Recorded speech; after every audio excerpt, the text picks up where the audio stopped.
Жаңа саат KG тартуулайт. Устаз Абдишүкүр Ажы Нарматов.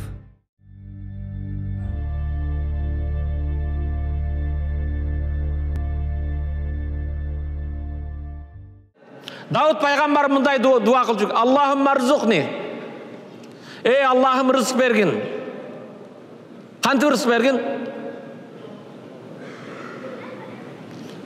Аллахумма я разиқан нуаб. Аллахым, ей нуабқа рызық берген Аллах маға рызық бер дейді екен. Нуаб дегенін не екенін білесіңдер ме? Ей Аллахым, қарғаның балапанына рызық берген Аллахым маға да рызық бер дейді екен да. Қарға қандайша болады? Қап-қара болады, Бірақ бұл жерде не үшін Дауд пайғамбар қарғаның баласына рызық берген Аллах маға бер дегені, қарғаның баласы бірінші жұмыртқадан шыққанда аппақ болады екен. Аты не болды? Ан-нуаб. Аппақ болады екен дағы қарға жұмыртқадан шыққан баласын көріп, менікі емес деп чанып кетеді екен. Ештеме бермей қояды екен.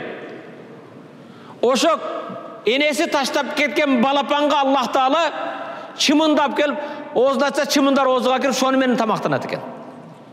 Кейін біраздан кейін парлары қарарған кезде қайра балам деп анан қарғадағы келеді екен. Ошондықтан Дауд пайғамбар, ей нуабқа рызқын берген Аллахым маға да рызық бер дейді екен. Сілер бір саудагерден же бизнес қылғандың біреудің малына, мүлкіне көз артпастан өзің әрекет қыл. Жаралған адамның бір елі озы бар, екі қол, екі бұты бар. Қимылдап рызқысын тауып жесін деген сөз. Анан мен қырғызстандықтардан сұранарым, мені мұсылман бір туғандарым, мана мечіттің айланасында тілемчілік қылбағыла. Керек болса еш жерде тілем, 6 саның аман бұ? Ас-суалу зуллун. Бұл тілемчілік қордық. Қолыңардан кесе бергілі. Яддул улия хайрун мин ядду суфла. Жоғарғы қол төменгі қолдан жақшырақ беруші қол болғыла.